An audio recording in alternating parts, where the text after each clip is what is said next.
Welcome to Construction Genius. My guest today, Felipe Engineer-Manriquez.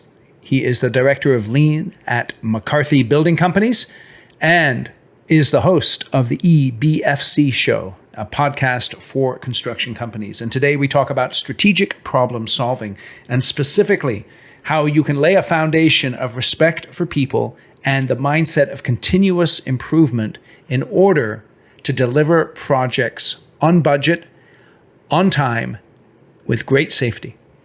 And we talk about various project delivery methods in order to accomplish this. And specifically, we dive into the mindset shift that people need to adopt in order to be able to collaborate together as a team to deliver the results that the owners of construction projects are looking for. I know you're going to enjoy this conversation. You'll hear me busting up laughing a number of times. Felipe really has a unique way of looking at the construction business and delivering the information that you're going to find super helpful. So feel free to check out his podcast. I'll put the link in the show notes. Get in touch with him on LinkedIn, by the way. He is well worth connecting with. And keep in mind that we grow this podcast as you give it ratings and reviews and share it with other people. So feel free to do all of that. And thank you for listening to Construction Genius. This is Eric Anderton, and you're listening to Construction Genius, a leadership masterclass. Thomas Edison said that genius is 1% inspiration and 99% perspiration. If you're a construction leader, you know all about the perspiration, and this show is all about the 1% inspiration that you can add to your hard work to help you to improve your leadership.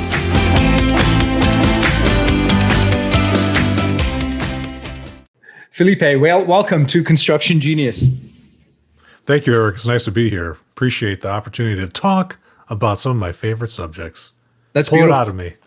That's beautiful. Well, what are your favorite subjects to talk about? Some of my favorite subjects to talk about, Eric, are business. And the reason I love to talk about business is because you have people and individuals, teams of people coming together for win-win situations. My favorite type of engagement. Why not have fun and get paid at the same time? Why not give people what they need and have them benefit from it immediately? I just love business. And I'm in the construction business like yourself, Eric. All right. So it's very interesting you say that. One of my clients, a project manager with a large engineering company, very successful. This is one thing he said to me that has stuck with me for many, many years. Construction, it sucks, but it's fun. What do you say to that? I would tell your friend that he's got room for improvement because, yeah, it is challenging. I wouldn't necessarily say it sucks. I've had bad experiences in construction, 100% guaranteed. Yes, that's a fact. I've had challenging experiences. I've had days where I'm like, why am I doing this? But on a whole, I absolutely love it. Absolutely love it. When I was a kid, I got a chance to get into technology early on, mostly just annoying my parents, Eric, and taking things apart. So they thought, wouldn't it be great to put that energy into engineering school? So that's what I went to school for. But I got bit by the construction bug and I went right into buildings right away. And I thought, why would I make something like this that people can throw away in like less than 2 years when I can be part of a building that's darn near impossible to throw away in a day? That's beautiful. That's beautiful. So let's dive into the topic here. I know we had talked about prior to hitting record here, this idea of strategic problem solving. So in terms of running a construction project, what do you mean by strategic problem solving? Right. So every single job, Eric, has this problem, and some of them know it and some of them don't. Everything that we build, whether it's a highway, a bridge, a solar field, a hospital, a new tenant improvement space, or just upgrading an office, you are solving a problem for a client, a building owner, who they themselves is involved in a business, often generating revenue, in some cases nonprofits, providing a service. And by you creating this physical thing for them or changing their physical environment, they are now able to solve their problem. There's a strategy to that. Everything we build, some of the things are easier than others to think about. Let's take the simple example of a school. Right. If we're building a school, the strategic problem that a school is most often solving for, if it's a new campus or a larger campus, it's allowing the opportunity, the environment to get more kids in seats so they get that chance to learn and grow, right? If it's a hospital, it could be patient care, right? If we're building a new testing facility for a clinic, it might be about streamlining the process so that we can test more people. If that's something that is a pressing need, which, it's 2021 and the pandemic is absolutely testing a lot of healthcare systems and providers out there. So that building clinic testing laboratory space is solving a problem. That's strategic. And what we're doing with the building process is tactical. We're bringing it to life. We're moving from strategy to tactics, and we're bringing it to life. And that's what I really absolutely love. And I have a framework that is just darn near perfect in allowing people to have that strategic impact much faster with less effort. And it's totally free. Excellent. So let me just back up a little bit. So when you're using this idea of strategic problem solving, you're taking it from the perspective of the client, Right. that they have a problem that they want to solve, and therefore they are engaging people with construction services. Absolutely. And so are you saying then that in order for a company to be successful, they need to have the client's perspective on that problem prior to executing the tactics? I'm saying if they want exceptional success, they need to understand the client's problem. You can have mediocre success. And Eric, by all means, companies today, companies that you and I know, household names, are making money by accident every day. Dude. Without knowing that. Am I right? Dude. Man, Let's drink to that right now. I know, right here. Here's my sparkling water. Yeah. I was tripping a little bit because I was talking to this one company, and I am just amazed. People have these barriers in their minds to starting a business, and really, if you can put one foot in front of the other and you're willing to work hard, you can be an extremely successful person in business, in comparison to just some of the issues that people have when it comes to running a business. Absolutely. Now, the hardest thing for most people, Eric, is just to start. Yeah. And I've been part of a handful of businesses myself, and I was even part of a business in the early 2000s that went out of business. Yep. And I loved it. It was exciting. Yep.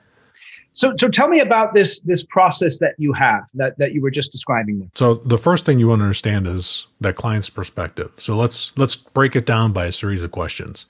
If you're a construction general contractor or a trade partner or a designer, an architect, or an engineer offering services, you're likely responding to a client's request for proposal. Yep. Inside of that request for proposal, there's going to be a lot of words, a lot of jargon, maybe even a picture or two, maybe not. Or it could even just be a conversation. A lot of the times in the design community, they get involved in these conversations early on because they're already doing something for the client. The client is describing this problem they're trying to overcome. And oftentimes, and we'll take a healthcare example, we've got to get more patient beds. We need to increase the capacity. They're looking at the numbers, and they're looking at the way that they're treating patients today, and they're going to crash against their current capacity, which means they're going to have to turn people away, and people are not going to get care. So as an architect, as an engineer working on a project, or a general contractor putting together a team to build a new addition, which is what the RFP, request for proposal, is likely asking for, right? It might be very prescriptive and say, we want to build this new 3-story building that's going to have these many beds in it so we can do these type of treatments, right? As a builder, as a business person, you want to understand, like, what is the problem the customer is trying to overcome? And if you just step back for a second and think about that, and we can just think about this with the question, what specific improvement in their current business operations are they trying to achieve? The building is the solution to that. And if you just shift yourself into that framework, now every single thing that you do in response to that request for proposal will be informed by that understanding. And if you can talk about that with your team, pause for, a few minutes. This is not going to take all day, 8-hour workshop. Let's pause with the people we're assembling to do this and think about this building that the owner wants, maybe they're very prescriptive and they say this 3-story healthcare building. What performance are they trying to achieve with this building? Yeah. That's the first thing that we do. Now, what you've just done, Eric, is you've just aligned every single person involved in responding to this request is now completely aligned on the problem the customer is facing and the solution they're trying to solve. And we become part of that owner's team, just like that. In a second, we become part of their team, and now we're engaged in closing the gap. So every subsequent action we do, we can now make decisions on, are we taking steps? Because strategy is just setting the direction. Now we got to take the action. Construction and design and building is all about making something from nothing, bringing things into reality. Yep. Now as a team, we can ask ourselves questions and make trade-offs, much more informed trade-offs. If doing this, does it help the customer get this building, or does it hinder, or does it just do nothing? And now that's going to lay the groundwork for some more strategic action steps. Okay, so I want to explore that word trade-offs, because what pops into my head when I hear of trade-offs is I think of conflict, and I think of how so often a construction project starts with this idealistic vision, and we have a team meeting, et cetera, and then very quickly it degenerates into an adversarial situation. Right. So that's typical and often. Yes, Eric. Yes. Yeah. Now, one of the things to counteract that adversarial, so what's happening, why are people acting adversarially? And that's because everyone has an incentive in how they're organized, and often the contract does this as well. There's an incentive for why you're getting that type of behavior. Yes. And some contracts don't have that incentive, like integrated forms of agreement, integrated project delivery. There, the incentive is towards collaboration.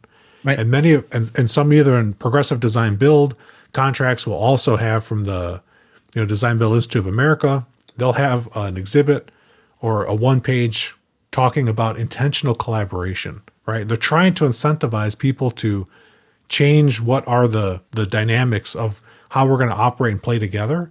Right. And what they're really trying to achieve in all of those things, it's called project first thinking, right, which goes back to exactly what I said. What is the problem the customer is trying to solve? Can I ask you a question? Just absolutely. You can ask me two questions, Eric. That's your first one. What's your second one? You're beautiful. I like this. Now, we've been having this conversation around project delivery, the structure of contracts. We've been having it in the construction industry for decades now. For decades. Yeah. For decades. Because people realize that the design, bid, build model doesn't work in many circumstances. In your mind, who is primarily responsible for driving the type of agreement that is entered into for a project to be successful? Who needs to drive that? The owner. Because the owner is the one that says, I want this delivery model. Right. I want this delivery method. I want this delivery framework. And I know a lot of people like to poo-poo design, bid, build, right, but there are some areas where it's very successful. If right, the type of construction is relatively just complicated and not complex, and it's well known what it is. Like if we're building the 55th Starbucks of the right, same type of program type, yes, design, bid, build is perfectly acceptable, and it's going to get the client the results that they need. Yes. But if we're going to build this one-off linear accelerator, state-of-the-art cutting-edge cancer treatment, where we're going to put two opposing proton beams in a line and obliterate cancer cells near my pituitary gland, yep, that might be something where you want to consider a different type of contracting yep, method, because you need high collaboration. And high collaboration is something that you actually pull for because we have high uncertainty.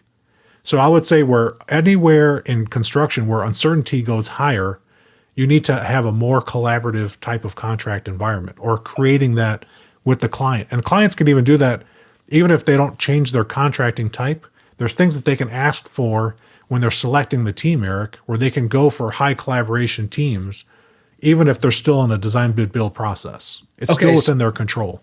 So uncertainty goes up, collaboration has to go up. Should go up. Should go up. Okay. Now, from your perspective, as someone who works at a general contractor, how do you educate your clients so that they actually will see the wisdom of what you're talking about and perhaps take on an innovative or a different type of project delivery agreement? Oh, that's perfectly the next part of my strategic problem-solving approach, Eric. Let's hit it.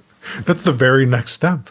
The That's very beautiful. next thing, once I we I set, didn't even know that, man. I don't know. Why did that come up? I guess it was the because next. it's just so natural. It's where you should go. There you go. Thank you. So the thing that, and this happens often with our clients as well, like that education, it's not so much of as an education as much I like to think of it's just a seeing of what we have. Mm. So a lot of the times the clients, and this is true for anybody, when you're involved in something, it's hard to get the right perspective, Eric, so you can stand back and see it for what it is. So like if you work as a consultant, and you'll always come in with an outside perspective, so you can actually see things that people inside the processes are blind to because they're in it. Yes. It's like asking a fish, like, what does water feel like? Yep. They can't describe it because it's all they've ever been in. Yep. But if you pull a fish out of water, now it has a new perspective, and it can feel the difference between being in air or being in water. Yep. The same is true for people in design and construction. So sometimes with clients, depending on what kind of friction we're having, if we want to institute higher collaboration, it might just be showing them the consequences of having low collaboration environment. Mm-hmm. So a perfect example could be a very sophisticated, like a multi-billion-dollar a year capital construction, a serial builder. Let's say like a higher education university. Yep. You know, we can even pick on Harvard, since it's like we're in California, you and I. That's right. And Harvard's that's a Massachusetts problem, right? So you can think of like a situation like that, a serial building education entity. Yep. You have to give them another perspective so they can understand, like, and don't offer something that you're not having a problem. If you're working with a client who's already highly collaborative, then that's not the problem to make them see. But if you're working with a client where collaboration is low, if the project team is having low collaboration, I got $100 bill, Eric, that says it's likely because the client, the owner's rep, or the construction manager they hired is creating a low transparency environment. And Right. all you need to do is show them that. And you can show them that by saying, like, you can look at decision making. Like every single construction project that I know, regardless of the contract type, will have a series of decisions that gets it from an idea to action. And you can show them, like, what are the consequences of this decision not being made? And that's not often easy to see in a standard critical path method schedule or a Gantt chart schedule or a waterfall schedule. So sometimes you got to show the client, you know, with using something like a whiteboard or a visual way and saying, like, the longer we don't make this decision, these are the things behind it that we're going to impact. And then as a responsible general contractor, you want to say, it'd be nice to have your answer right now, but I appreciate that you have stakeholders and you need to go get the information or expose this problem to them so you can come back with meaningful information to us so that we can all proceed. And that you need to give them better tools, better information, and then tell them honestly, when do you really need the answer by? And when you can show those differences, Eric, you can say, like, you know, I've got this 4-step process and, you know, here we are in step 1. If we don't do this, these 3 things are going to be impacted. Are you okay with these happening late? Right. And you frame it that way instead of saying you're going to delay the job.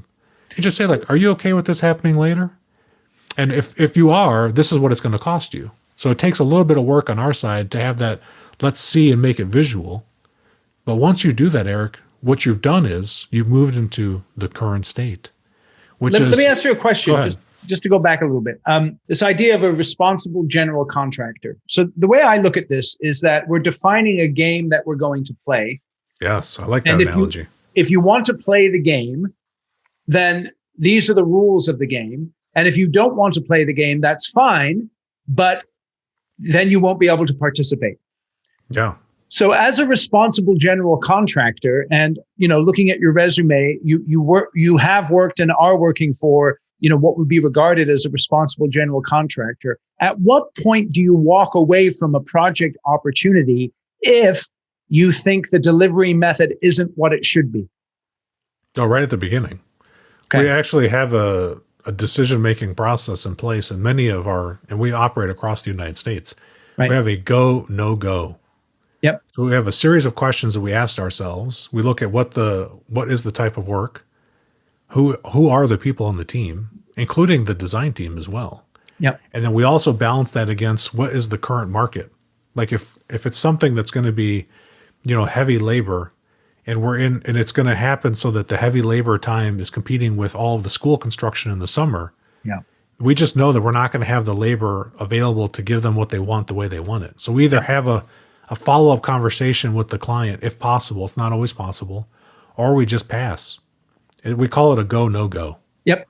Yep. It's just, I think it's challenging though, because most contractors have a go, no go, but then they have the real go, no go, because then they look at, you know what I'm saying? Yeah. I need to get that revenue. I need that sales number. That sales pressure, Eric, is real pressure. Yes, it is. Right. We got to keep the lights on. Yep. Right. Yep. So we've got to generate those sales so we can keep a nice, healthy backlog to keep all these people engaged in the game that we want to play. But sometimes we've got to say no.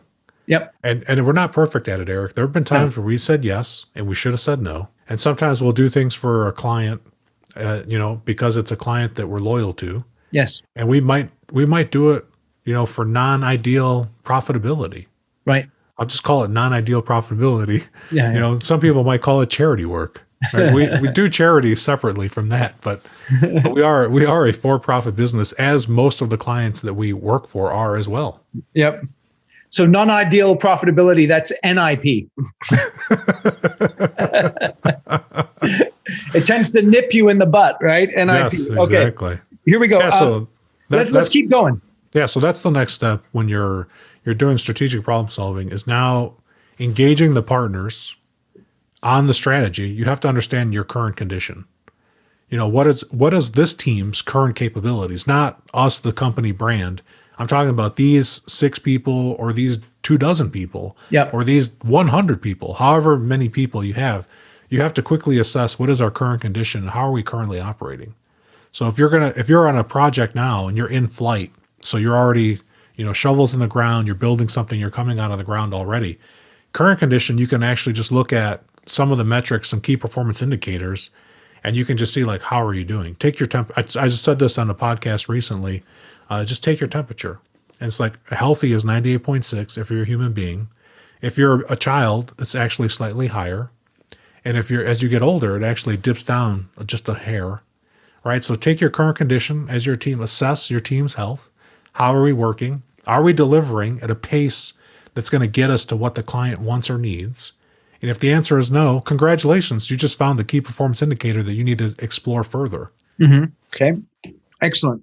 Now, so those key performance indicators for a lot of contractors, Eric, there's 2 that I call them the big 2. Yep. Budget and schedule. Yes. So those are the 2 simple, obvious ones. Another one that people often don't understand in this way is the safety, is a leading indicator. So project safety is a leading indicator. If the job site is benefiting from good safety protocols, everything's doing really well, you don't have any recordables, and your first aid kits are like brand new, untouched, your job's likely, I would put money, Eric, that your job's likely ahead of schedule. Yep. Now, if you're starting to have accidents, or you've had one recordable, or your first aid's getting robbed every day, you're likely behind schedule. And that's just the pressures of the system response, people having to make decisions with good intentions. And not that people are making decisions to get hurt, but people are, getting into situations that are troublesome because of the pressure of, those 1 or 2 of those KPIs, right. Schedule or budget. And they're interrelated. You don't get one without the other.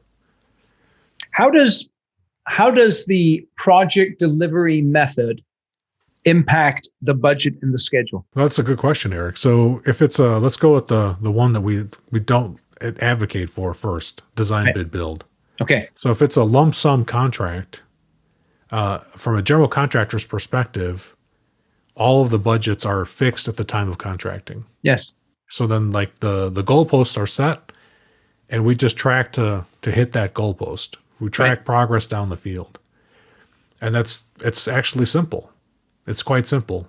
And you make or break, or you can increase or change contingency depending on the contract. Sometimes it's told to you what contingency you should have. Yep. And sometimes it's negotiated, and sometimes you have to create it out of thin air. Yes, you do. By getting good buyout from the trade community. Yes. Right?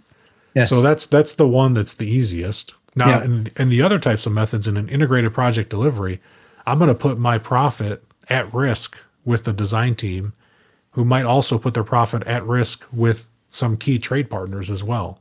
non-commodity trades like electrical, mechanical, plumbing, framing, maybe some exterior wall. You might have a lot of precast on the building. Your precaster might become a non-commodity trade. We've actually seen over time, I learned this from our mutual friend James Pease, that structural steel is better not inside of an with profit margin at risk necessarily, or excavation, because of the complexity is lower earlier on in the project, and it's easier to not have them on a multi-party agreement. Now that's controversial in of itself, Eric, but that's for experienced integrated project delivery clients to make that choice, not I'm for sorry. a general contractor. Let me just pause you here. This is audience may already know this answer. This is my education here. What do you mean by a non-commodity trade? Well, good question. So a commodity trade is something that's relatively stable pricing that people can bid, and the qualifications amongst the bidders is pretty level playing field.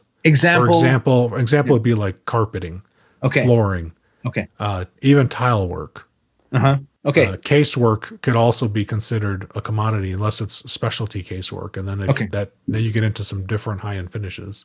Okay. And the reason that you don't commoditize something like framing and drywall, you're like, Felipe, that's just so simple. Why would that be a commodity too? And the reason for that is just the sheer number of labor hours that it takes to get that work installed. Yes. It creates enough complexity that it's worth bringing them into the shared risk and reward profile. Excellent. Okay. All right. So do you, from the general contractor's perspective, do you find that there are some subs who want to play this game and some subs who aren't interested? Absolutely.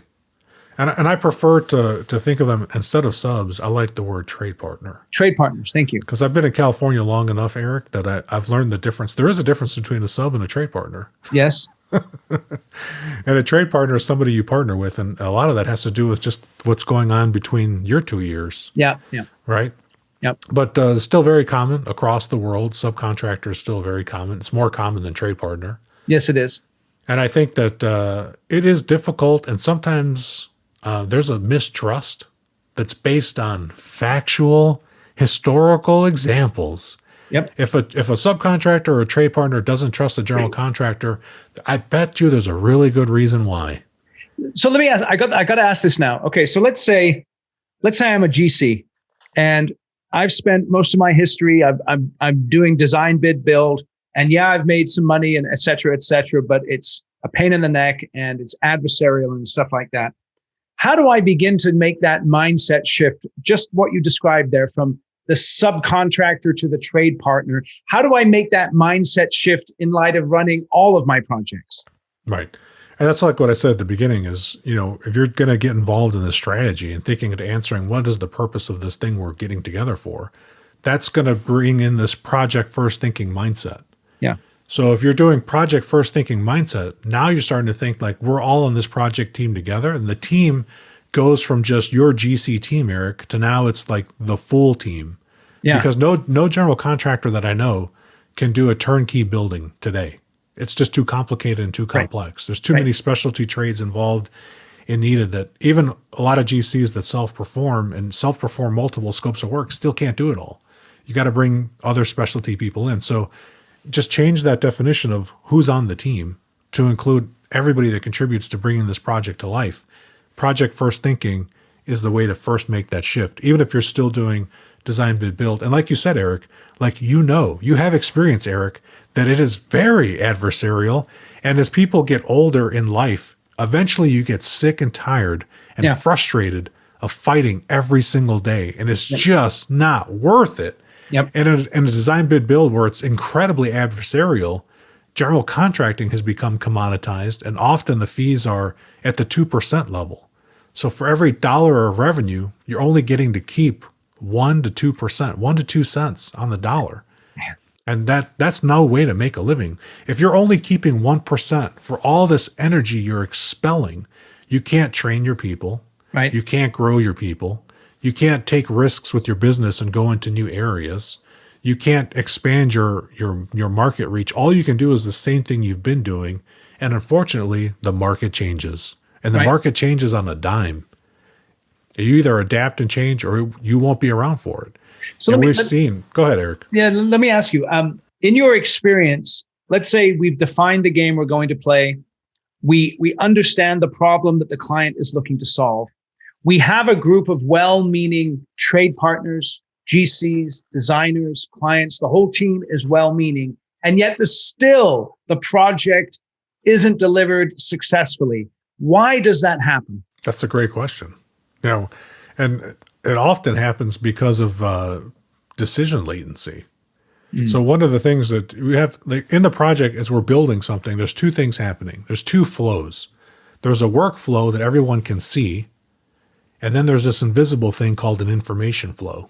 And this invisible part is what bites most projects. And I was just talking to somebody who spent some time they were part of a forensic legal team in construction. Apparently you can make a good living in construction lawsuits, Eric. Man.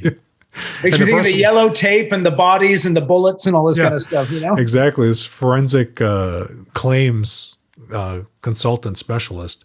And what they told me, Eric, is that they learn in this area of lawsuits that you follow the information flow and it tells you when the project was likely going to start going badly.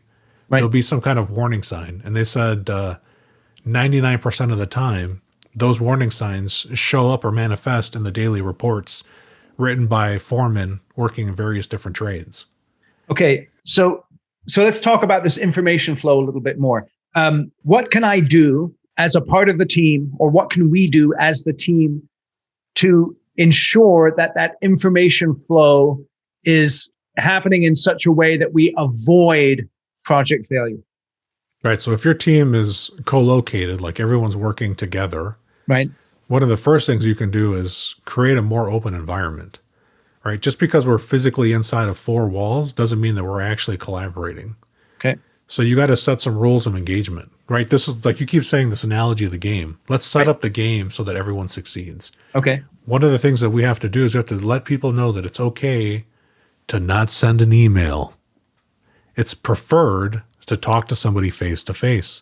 And this is true against all generations. And right now in the design and construction, Eric, we have 5 generations working simultaneously in the industry, which I think is one of the first times in recorded history that we know of that it's happened, where we've had so many generations working at the same time. Yep. And the communication style is very different from one generation to the other. Yes. But face-to-face communication is still number one.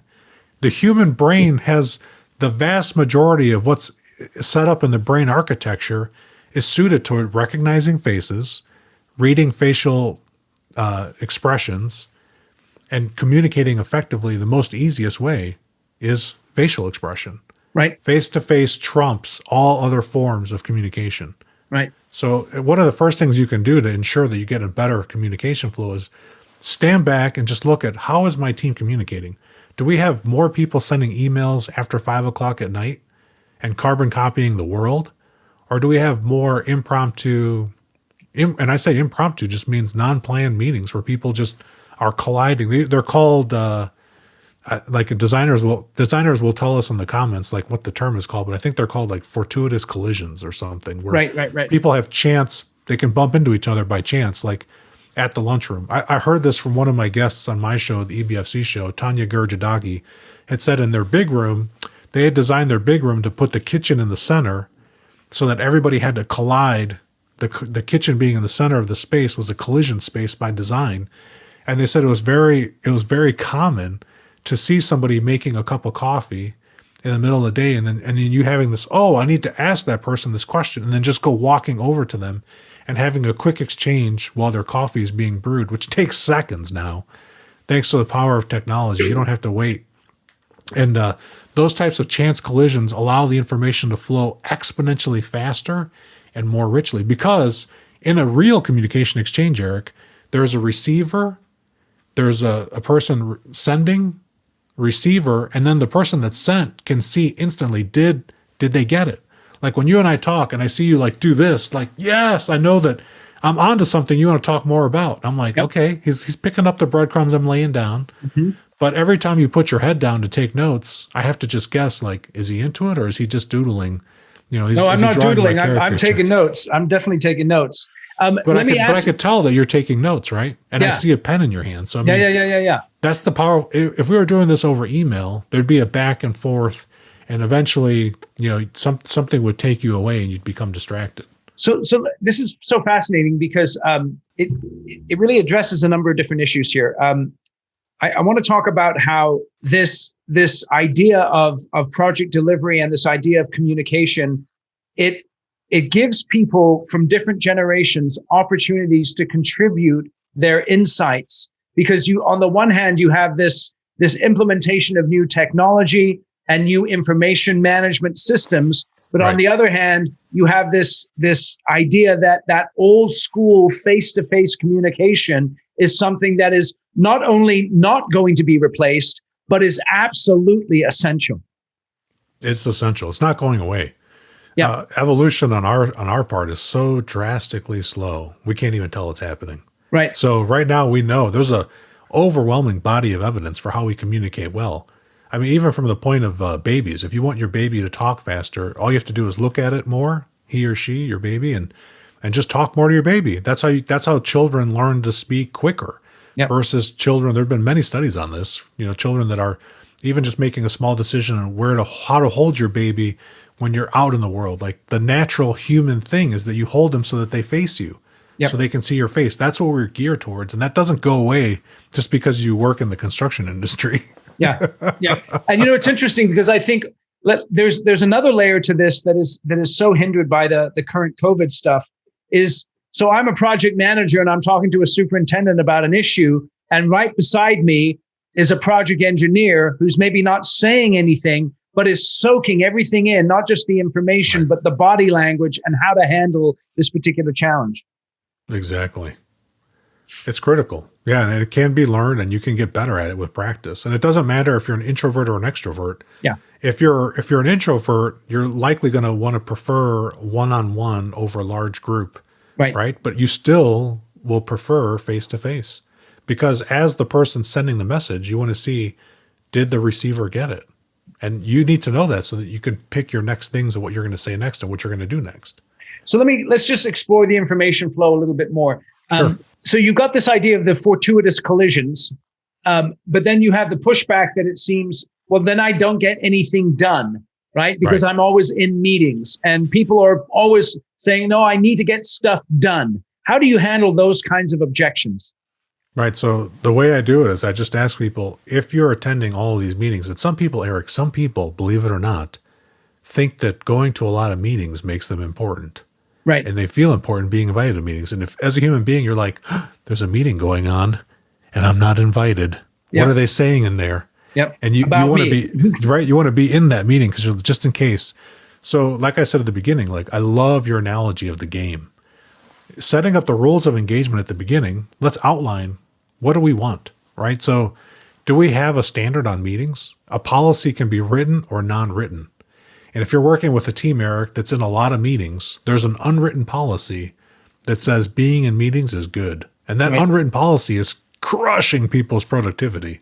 Right. Because if meetings are not run well, and I would argue that most are not run well, Absolutely. right? Then you probably, if you're sitting in a meeting, let's just take it, people that are listening, if you were in a meeting yesterday or today, heaven forbid you had to have a meeting today and listen to this podcast. If you're in a meeting today, I'm sorry. But if you're sitting there and the whole thing goes by and you never speak to contribute, why were you there? Yep. And I always tell people, like, I learned this early on in my career. I was a project manager working on a hard bid job, a design bid build job. And there were 2 PMs on the job. And one of the unwritten policies on that job was we need to be at every meeting because we're the project managers. We have to know what's going on. Yeah. And I found out that wasn't true. Like, let me develop the people a little bit more, and then let's have a touch point afterwards. And like, I'll only participate if I need to be there. If I'm going to contribute or help to solve a problem, or if they need my opinion, or, I've got some purpose of value, I should be there. If I have no value, then I will not be there. Yep. Do not go. But Yep. communicate, people, be responsible, and tell the people, at least the meeting organizer, hey, I'm not going to be at this meeting, but if you need me, I will be responsible. I will read your meeting minutes afterwards. And if I see something that I need to talk to you about, I'll come talk to you for 30 seconds. Yep. Rather than sitting in this thing for 3 hours and just doing nothing. Or worse, Eric, even worse. Have you ever seen a meeting, Eric, where people try to do work while being in a meeting? I don't allow that. I don't allow that in the meetings that I run. There you go, because Eric knows how to have a successful game. Ladies and gentlemen, if you're going to play with Eric, you're going to play to have fun and be successful. There you go. Do not multitask in a meeting. Like you're there to talk to each other, or you need to do other work. If you need to do other work, excuse yourself and off you go. Go do it. Absolutely. I do want to ask, as far as this information flow, this invisible I want to give credit. Let me give credit to that, Eric, before you ask your next question. I learned that from a gentleman named William Edwards Deming.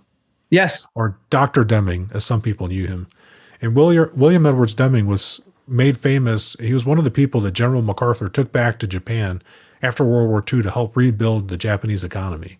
Yep. And Deming said that the easiest way to fix any project or anything is to increase information flow.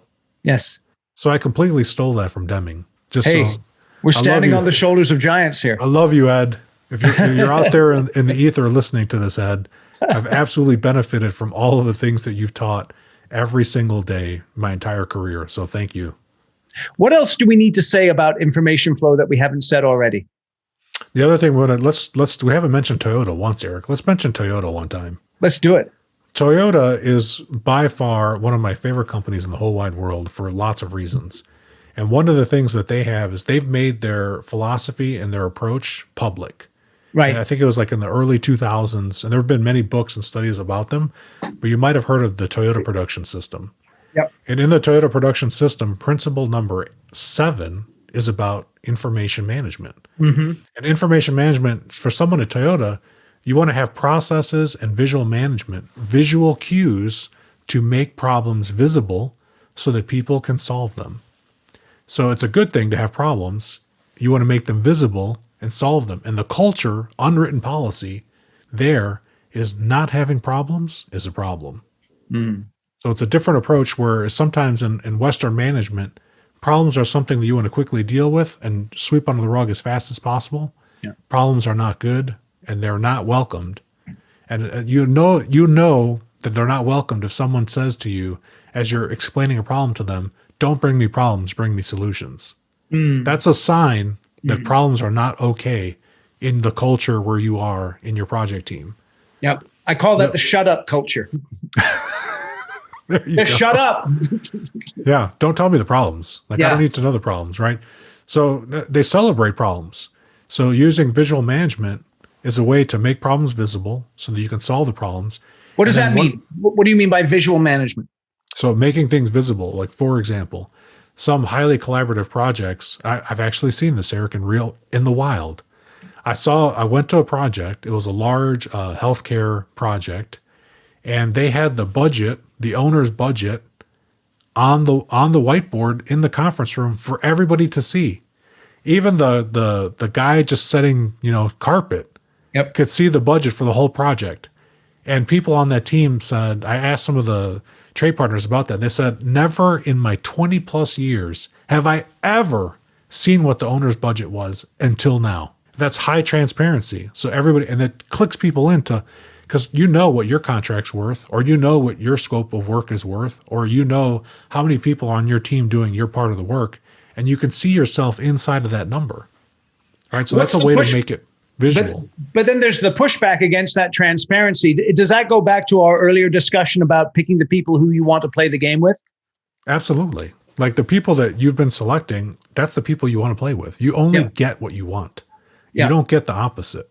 Yeah. And the people that are listening to that, and they're like, well, I don't like all this, and they want to complain, like, no, you like to complain, and you probably complain every day. Right. So keep getting that, keep complaining. It's okay. It's interesting. And your business model is to make money on those, on that conflict. That's people's business model, it seems. And they do. And there are some people that make a great living on that high conflict, high adversarial approach. Yep. Right. But like we said, Eric, at some point you get frustrated. You might realize that you're not going to live forever. Yep. And why not have a little bit of fun while you're out there? Yep. Yep. What's wrong with that? I know it's Well, that's the beautiful. perfect thing that I wanted to show you, Eric, my Snaps technology. Let's see it. All right. So people always ask me, like, what are the two most important things with this approach, this philosophy you're taking? And I was always like, if I could just snap my fingers and say that if you could increase respect for people where you're doing it for yourself, honoring the dignity that it is to be human, Right. respecting yourself more, then extending that to others as you're doing it for yourself first. And then having this mindset of continuously improving, learning every day. That's it, right? Those are the two bedrock cornerstone things that Toyota has adopted and has done well for them and the organization. Like, just to put it in context, snap that away. To put it in context, people that go work for Toyota, Eric, they have a less than 1% attrition rate. Yeah. When people go to work there, they work there for life. And Yeah. a lot of the people that come out of there, and I follow a lot of them on LinkedIn, a lot of the people that when they retire from Toyota on their own terms, they continue to do continuous improvement and help other organizations and entities around the whole world. They're created this whole ecosystem of people operating from those two principles. Win-win is what And we I like to say. let me ask you, what do you mean by respect for people? What I mean by respect for people is, let me start with the not. It's not being a victim or being a doormat, letting people walk all over you. Right. Respect for people means acknowledging the individual standing before me for who they are, exactly as they are right now, everything, good and bad. Okay. And having enough respect for myself that we can engage in a real, meaningful way, right? Win-win. Win-win is what the approach I like to take with people and my relationships. So for me personally, to extend it to others, I always ask myself, how can I help this person? Do they need my help? Maybe I just need to listen. Maybe I don't need to do anything. Sometimes I just need to shut my mouth. I know it's rare, but sometimes I do actually. I'm a good listener, Eric. Mm-hmm. And then other times we need to take action right away, right? If we're walking down the street and a car is about to swerve, if I can, put my hand out and stop them from stepping off the curve and getting creamed, then I'll definitely do that. Or I might actually have to put my hands on somebody Right. to prevent them from getting hit by a car. I'll do that as respect for people. Or, if you're working with a client and you see that they have a process that's just going to cause them to make their project go longer, have enough respect for yourself and for them to tell them, like, listen, Bob, we need to pause for a second. If you keep on this process, this is likely what's going to happen. And Right. having a meaningful dialogue about it, not necessarily trying to convince them or submit a change order or anything of that sort, but just having enough respect for them and what they're trying to achieve and the things that they're having to deliver for their people, and having maybe even an uncomfortable conversation, Eric. Respect for people is not easy to do, Yeah. especially when your self-esteem and your self-respect is low. That's why I said you got to start with yourself first. Right. You will not be able to extend it out beyond you until you increase it here for yourself first. So let's go there. What do you do to increase your self-respect? Yeah, one of the things that I do is I actually do reflection, and I started journaling recently to take it to another level. Like, it was healthy before, and I got some good advice from a friend of mine, Katie Anderson, and said that it might benefit you to do a little bit of reflection in a very intentional way. So I started journaling, and I actually have my journal here from today. And in my journal, I'll do a little PDCA, plan, do, check, adjust, where I'll talk about, what am I trying to achieve? And then most of it that's like one or two sentences. The vast majority of it is a reflection on how did things go. And that's reinforcing one reality, like, because there's, oftentimes, Eric, when you're in a situation and emotions run high, you get charged and you think a certain way. So I never journal when I'm charged. I always journal when I'm disconnected from the situation. So it's a real reflection. Yeah. And it's not like I'm doing a 3-hour reflection. It could be like 10 minutes or 15 minutes. Right. And I'll just, hit on, based on my plan for the day, what actually happened, how it happened, how did people react, how did I feel, right? And then I'll go back through that. The next day I start with similar prompts, answering questions, and I look back. So I'm reinforcing the things that I like. I'm trying to act my way to a new way of thinking, Right. which is increasing that respect. You're not going to do it by thinking about it first. First, I was like, I'm not doing a journal. That was my first reaction to Katie. And Katie's like, no, don't do a journal. Just write one page. Right. I was like, oh, I can write a page. So then I started acting my way to a new way of thinking. And that has increased my self-respect so that when things happen, Eric, I can tell the difference between someone having a bad day or me actually disrespecting myself or allowing myself to be taken advantage of. How do you balance a healthy self-respect with an unhealthy ego? How do you draw that line? Oh, I don't even try to balance it. Okay. I want them out of balance. Okay. I want them out of balance, and that's what the reflection is for. So that way you can tell if your ideas about yourself, like ego is not a bad thing. A lot of Right. people say that it's bad. It's quite beneficial. It'd be hard to do anything without an ego. Yes, that's true. It's very true. It'd be very hard. Yep. Right. And the both of us, I mean, look at us. We're podcast hosts. Yeah, right. So like by default, our ego is probably closer to the unhealthy side. I mean, look at your microphone. Look at my microphone. It's ridiculous. Look at the name of my podcast, Construction Genius. Exactly. Yeah. And I'm a guest on the Construction Genius podcast. I mean, Yeah, right. you know where my ego's at, but I like it. I like it out of balance, actually. Because out of balance, when something's out of balance, it's not in a stable state, which means there's movement. And with movement, I can have more experiments. I can have more experiences. And experiences, that's really the only way that I can discover what my character's really like and then make changes to adapt to what my thinking of my character is versus my real character. Because everyone, their ego is your conception of who you are. And then there's also a conception of who you are in the minds of others. Yeah. Right. But you can, as a human being, we have this amazing capability of disconnecting ourselves mentally from the moment and thinking about things like watching a movie or remembering a book or having a memory. Right. We have that amazing capability. So I do that. And I always try to see, like, is my actions aligned with the character that I'm cultivating? And if it's not, then that's a great information piece for me, Eric, to make a tweak and a change and to shift. And I'll tell everyone listening that some years ago, I shifted from just doing my job to serving other people. And people have said that the volume of stuff that I've contributed to the design and construction industry is impressive. And they're like, why did you do it? How did you do it? And I just made a shift. Like, I recognized that somebody had helped me and had given me information for nothing. And had just had an intervention with me at the perfect time, at the right time that I was ready for it. And I said, what if I could create information so that for people are looking for an experience, be it written, video, podcast, or speaking at a conference or a seminar, whatever, that could be the right thing that hits them and puts them on the path of having a more fun, fulfilled, meaningful life. Sign me up for that, Eric. I am down for that every day of the year. It's interesting, just as you talk about this respect for people and continuous improvement, the more you talk about it, the more I see how that is related to this idea of the project delivery method. And the most important thing isn't the technical thing, it's the human aspect of it. And that attitude and that mindset of respect and continuous improvement. Right on. I worked on a hard bid job, Eric, a few years ago. This was probably early 2000s, and working with an architect on a hard bid. And I asked the architect a question, and he said he'd never been asked this question before. And this architect, we'll say his name's Brian, just for argument's sake, just so we can have a name to use. Brian says, no one's ever asked me that question. The question I asked him, I said, Brian, what parts of this building did you design? And he's like, why? He was very suspicious. Right. And I said, because I'm going to ask a lot.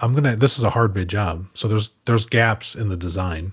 I mean, we just know it going into it. Yeah, right. And I said, Brian, I want to make sure that when I'm asking questions via the request for information process, that I'm not going to be a jerk. And I don't want the tone to come off poorly, because I want to work together. I want to partner with you so we can bring your design to life. What part of this design did you have a hand in? And Eric, all the experiences that Brian had, poor Brian, and he'd been in the business for over 15 years by that point. He didn't trust me. And this was our first or second meeting. He didn't trust me to answer. It didn't seem real to him. Yeah. So he wouldn't tell me. And he said to me, and he's like, I'm not going to tell you. You should just not ask questions anyway. There's no reason to even ask an RFI. He said, our design is so good that you should not have to ask not even one. And the construction manager was in the room at the same time. The construction manager said, we've allocated time and resources so that every single contract drawing will receive, on average, 10 RFIs. He told that to the architect. Right. And so the architect hadn't realized that there's the CM here on the side because they're working, primarily thinking they're working for the client. And at the end of the job, he finally told me, what he did. And he said, you earned my respect. And I had this portion of the building. And he told me what it was. And he said, you actually only had like a dozen RFIs on that part, but my God, they were long. So strategic problem solving, we started off by identifying the problem that the client is looking to solve. Right. We've talked about putting together a team that has that mindset of asking respect. People, making it visible, Eric, to them so that they can see it. And they get into that alignment of understanding the problem from the client's perspective so we can get that project first thinking. Then the second place we went to is understanding the current state of the team you're assembling. Right. You're going to assemble a team however you assemble them. Right. I'm not going to try to prescribe to people how they do that. Every company does that differently. Some people just, you're available. You're on the team. Congratulations. Yeah. Right. So assessing the current state of how this team's working together, that's going to bring forward key performance indicators that are important to your organization and your team. I'll offer people to also think about safety as a leading indicator. And then we didn't talk about team health or just the mental state of the team. Are the people generally happy, agreeable? Are people stressed? Are people working late nights? Those are things to consider for mental assessment, team health. And there's plenty of research out there on team health. I mean, I would recommend taking a read of Psychological Safety. There's been stuff published by Google on that. There's also been some lean construction blog posts on psychological safety as well. So there's a growing body of knowledge in that area for team health. And then, the next thing, now we know where we're at, Eric. Let's do something. Let's take action. It's time to take action. So as soon as you assess where you are, and we know what the owner's problem is, there's going to be automatically a gap from what that is. We got to close the gap. So you got to start experimenting to close that gap. So if you assess your team and maybe communication on your team is not flowing smoothly, people are tied up in meetings all day and the throughput is low, can we eliminate some non-productive meetings? That's an action step that you can take. And people listening, one single action in strategic problem solving is not what we're looking for. Right. There's no one perfect solution. Right. It's complex. That means that changing one variable influences and changes multiple other variables in sometimes unpredictable ways. And by definition, always unpredictable ways. Right. You'll have an intuition about it. Right. So use your intuition to guide you, but come up with a series of countermeasures. Now we're going to take action steps, a series of countermeasures or steps that you can do to see, once you've assessed your team, if the client, is grumpy every day on a Tuesday morning, you might talk to them about, what's happening on Tuesday morning. Right. And then you can do a real simple experiment, like shift the meeting to Tuesday afternoon. Or Monday, right?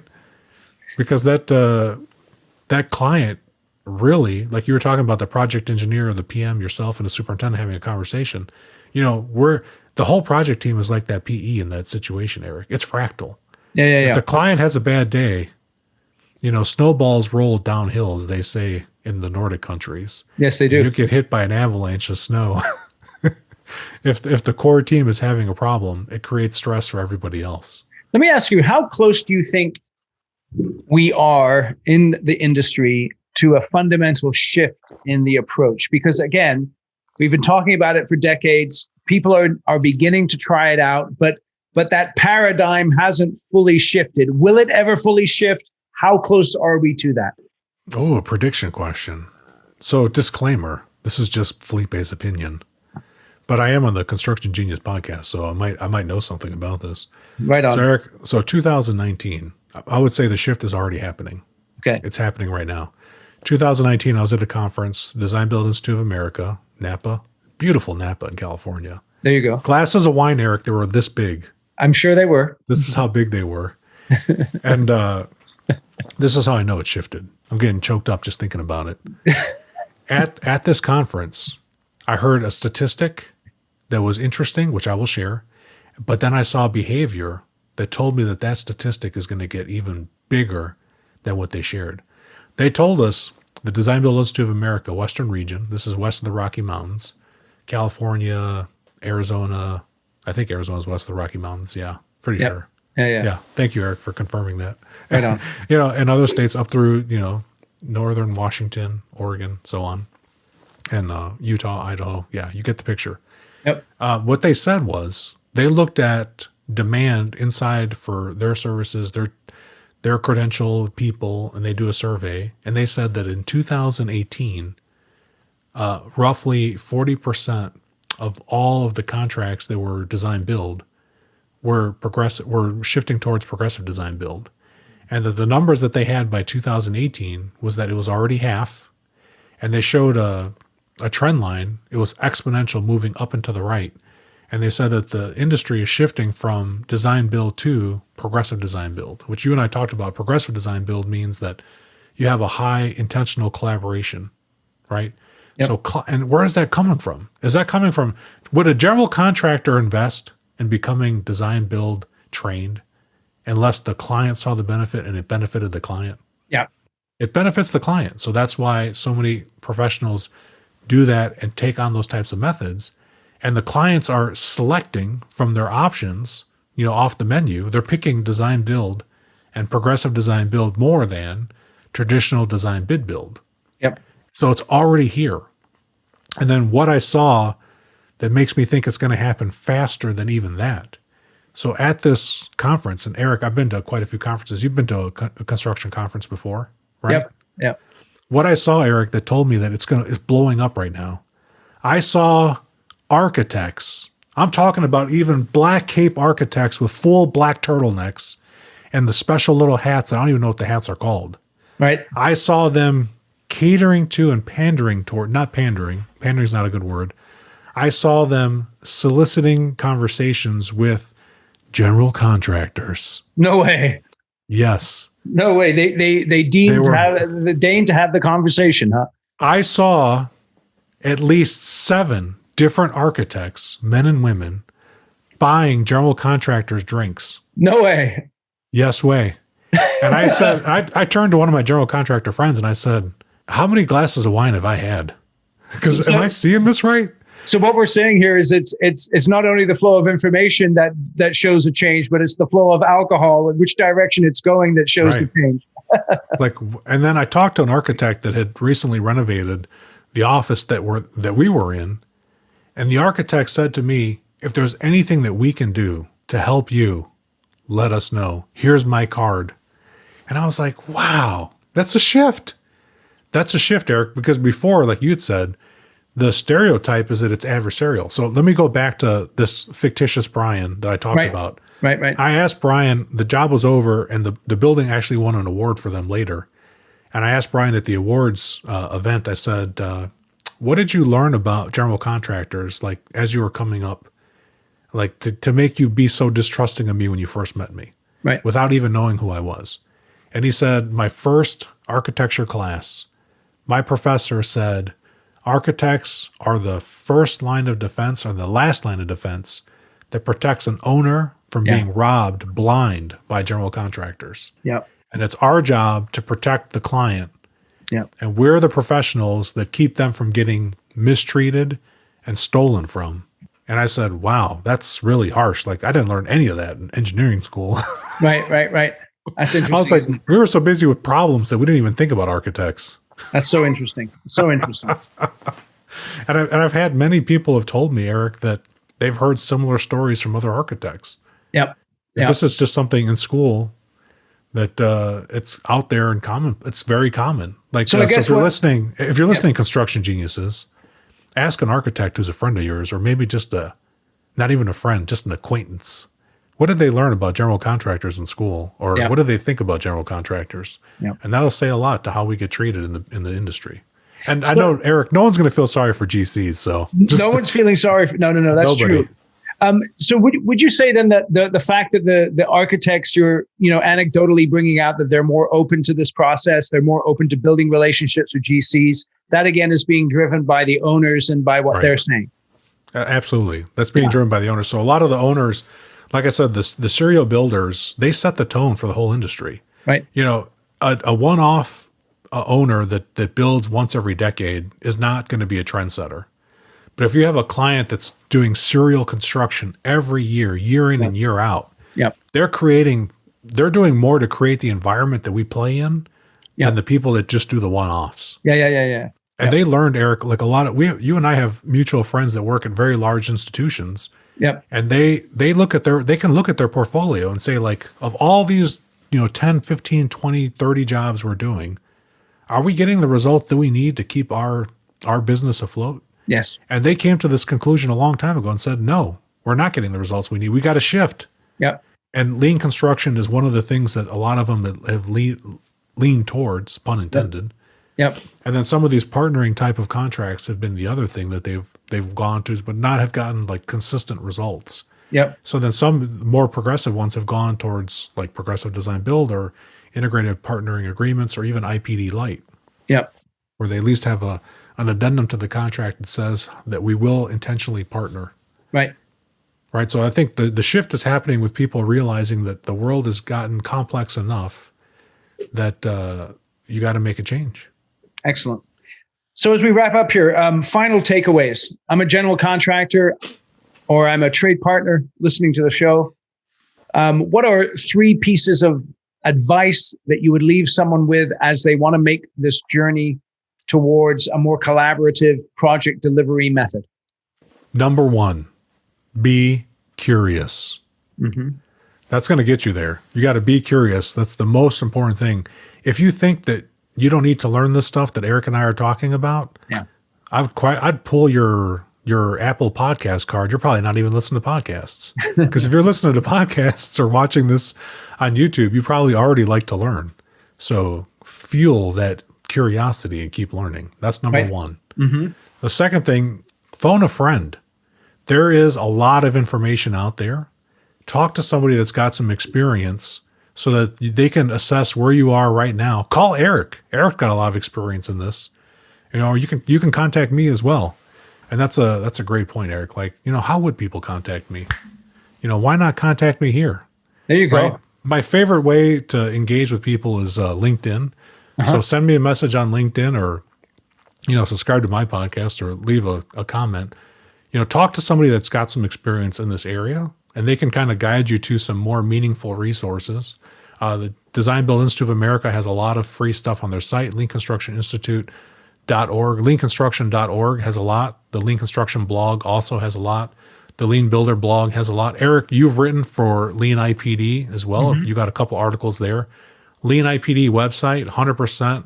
It's leanipd.org, right, Eric? Mm-hmm. Yep. We put all those links in the show notes. Yep. Eric will put those links in the show.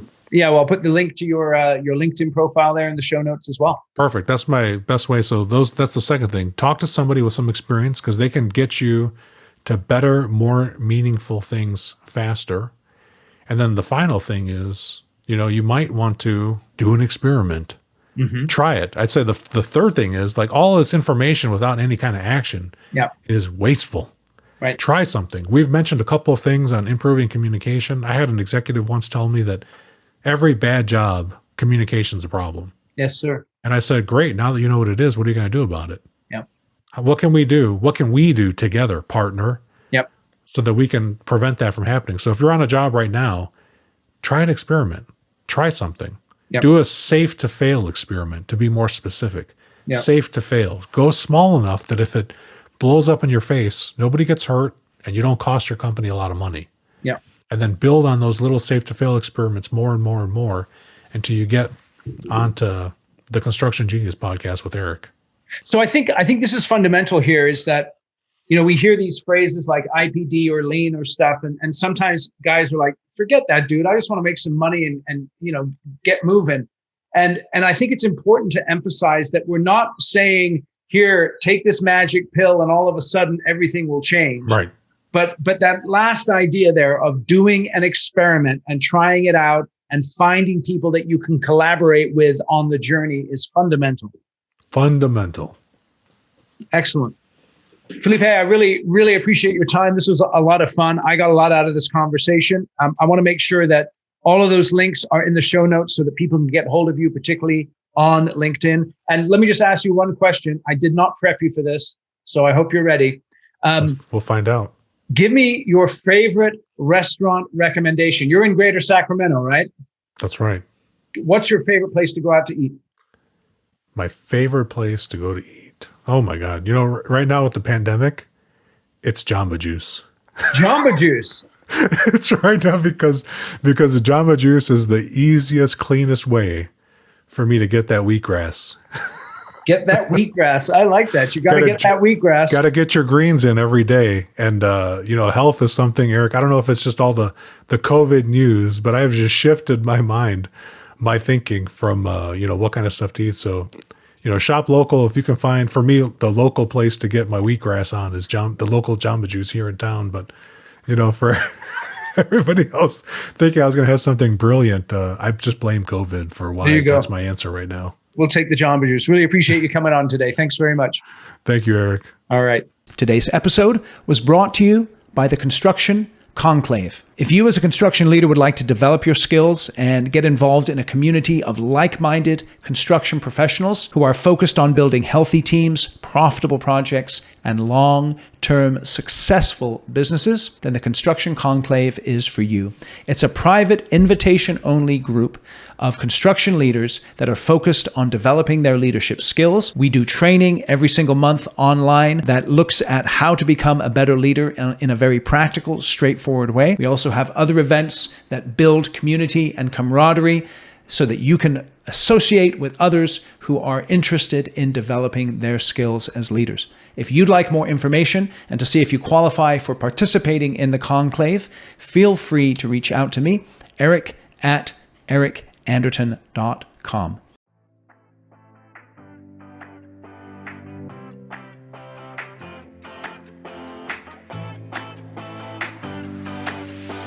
Thank you for listening to this episode of Construction Genius.